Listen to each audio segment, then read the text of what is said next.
तो आज हम आपको वह मुक़द्दस और रूहानी वाक़यात सुनाने वाले हैं जो हज़रत आमिना रज़ियल्लाहु अन्हा ने अपनी गर्भावस्था के दिनों में देखे और महसूस किए। बीबी आमिना फरमाती हैं, जब मैं हज़रत मोहम्मद सल्लल्लाहु अलैहि वसल्लम के साथ हामिला हुई तो मुझे किसी तरह की तकलीफ नहीं हुई, न कोई बोझ और न कोई दर्द, जबकि आम औरतें ऐसे दिनों में कई तरह की परेशानियों से गुजरती हैं। सीरत की किताबों में दो तरह की बातें मिलती हैं। कुछ में आता है कि शुरुआती दिनों में थोड़ा बोझ था, लेकिन अल्लाह के फजल से बाद में वह भी खत्म हो गया। यानी शुरुआत में मामूली तकलीफ थी, फिर अल्लाह ताला ने उसे भी दूर कर दिया। रसूलुल्लाह सल्लल्लाहु अलैहि वसल्लम अपनी वालिदा के पेट में पूरे 9 महीने रहे। इस पूरे वक्त में आमिना रज़ियल्लाहु अन्हा को न तो सर दर्द हुआ, न पेट दर्द और न ही औरतों की आम परेशानियां।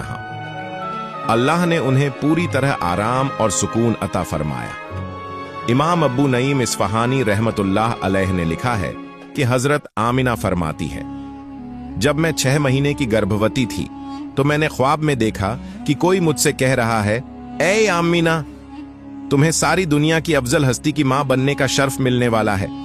जब वह पैदा हो तो उनका नाम मोहम्मद रखना और इस रहस्य को किसी पर जाहिर न करना।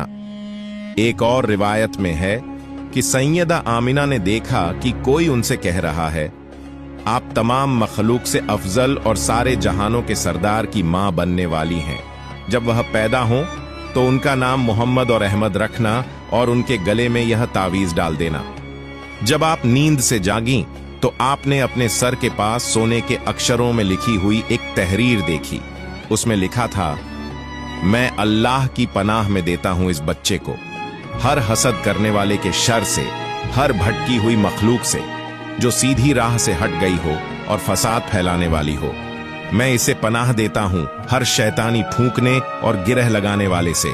मैं इसे अल्लाह के जाहिरी और बातिनी हाथों में सौंपता हूं। अल्लाह का हाथ ही तमाम मखलूक पर गालिब है और वही इसे हमेशा के लिए हर नुकसान से बचाएगा। यह रिवायत अल्फाज की थोड़ी तब्दीली के साथ कई किताबों में मिलती है।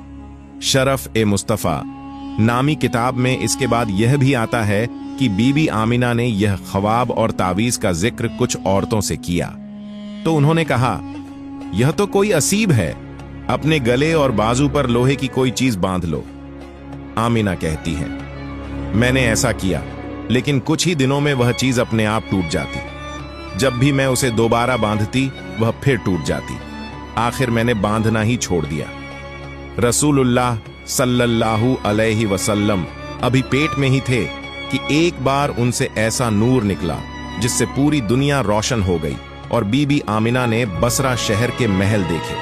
सीरत की किताबों में आता है कि गर्भ के दौरान जो नूर देखा गया वह ख्वाब में था, जबकि पैदाइश के वक्त का नूर जागते हुए देखा गया। इब्न रजब हम्बली रहमतुल्लाह अलैह लिखते हैं कि विलादत के वक्त नूर का जाहिर होना इस बात की तरफ इशारा है कि रसूलुल्लाह सल्लल्लाहु अलैहि वसल्लम ऐसा नूर लेकर आए हैं जो पूरी दुनिया को हिदायत देगा और शिर्क की तारीखी को मिटा देगा। कुरान मजीद में अल्लाह ताला ने फरमाया, बेशक तुम्हारे पास अल्लाह की तरफ से एक नूर आया और एक रोशन किताब। अल्लाह इसी नूर के जरिए उन लोगों को सलामती का रास्ता दिखाता है जो उसकी रजा की पैरवी करते हैं और उन्हें तारीखियों से निकालकर रोशनी की तरफ ले जाता है। जहां तक बसरा के महल रोशन होने का तल्लुक है, उल्मा ने लिखा है कि यह इशारा था कि मुल्क शाम नबुव्वत के नूर से खास होगा, क्योंकि वह बादशाहत का इलाका था। हजरत काबुल अहबार रहमतुल्लाह अलैह कहते हैं कि पहले आसमानी किताबों में लिखा हुआ था, मोहम्मद सल्लल्लाहु अलैहि वसल्लम अल्लाह के रसूल हैं। उनकी पैदाइश मक्का में होगी, हिजरत मदीना की तरफ होगी और बादशाहत मुल्क शाम तक पहुंचेगी। और ऐसा ही हुआ। मक्का से नबुव्वत की शुरुआत हुई, मदीना को हिजरत का शर्फ मिला और इस्लामी हुकूमत की रोशनी शाम तक पहुंची। इसी वजह से शबे मीराज में रसूलुल्लाह सल्लल्लाहु अलैहि वसल्लम को बैतुल मुक़द्दस की सैर कराई गई, जैसे कि हजरत इब्राहीम अलैहिस्सलाम ने भी शाम की तरफ हिजरत की थी। आलिमा इब्न जौजी रहमतुल्लाह अलैह लिखते हैं कि रब्बियुल अव्वल की पहली रात सैयदा आमिना को सरूर और खुशी मिली। दूसरी रात उन्हें बशारत दी गई कि उनकी ख्वाहिश पूरी होगी। तीसरी रात उन्हें कहा गया कि आप उस हस्ती की मां बनने वाली हैं जो हमारी हम्द और शुक्र अदा करेगा। चौथी रात आपने फरिश्तों की तस्बीह सुनी। पांचवीं रात आपने हजरत इब्राहिम को यह कहते सुना, ऐ आमिना, इज्जत और मदह के मालिक की मां बनने पर खुश हो जाओ।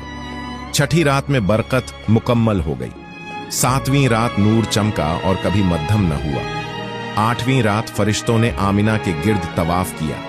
नौवीं रात आपकी सादत और बेनियाजी जाहिर हुई। 10वीं रात फरिश्तों ने ला इलाहा इल्लल्लाह का विर्द किया।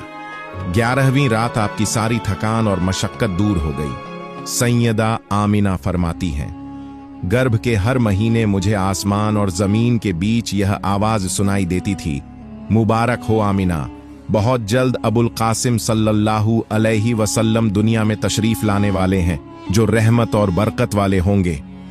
दोस्तों, ये वह मुकद्दस वाक़यात हैं जो हजरत आमिना रज़ियल्लाहु अन्हा ने अपने पेट में सरवरे आलम सल्लल्लाहु अलैहि वसल्लम के दौरान देखे। यह सब अल्लाह की तरफ से निशानियां थीं कि बहुत जल्द नबी रहमत सल्लल्लाहु अलैहि वसल्लम पैदा होने वाले हैं जिनका नूर पूरी दुनिया को रोशन कर देगा।